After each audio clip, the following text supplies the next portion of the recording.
আমি ভেবেছিলাম জীবনটা সহজ হবে, যেখানে সুখ মানে কেবল নিজের মতো থাকা, যেখানে মান অভিমান কিংবা প্রতিযোগিতা থাকবে না।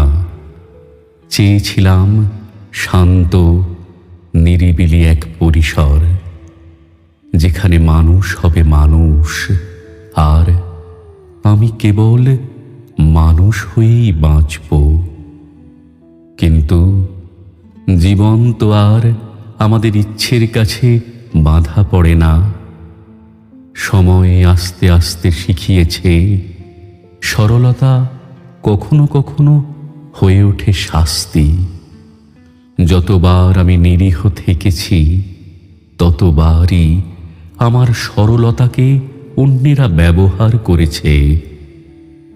তাই আমাকেও শিখতে হয়েছে অবহেলার মাঝে শক্ত হয়ে দাঁড়াতে। সহজ মানুষ থেকে পরিণত হতে হয়েছে এক দৃঢ় মানুষে, যাকে আর সহজে কেউ ভাঙতে পারে না। তবু মনে হয় এই লড়াইয়ের ভিড়ে আমি হয়তো হারিয়ে ফেলেছি আমার সেই সহজ মানুষটা, যে মানুষটা কেবল শান্তি খুঁজত, যার হাসি ছিল নির্দোষ।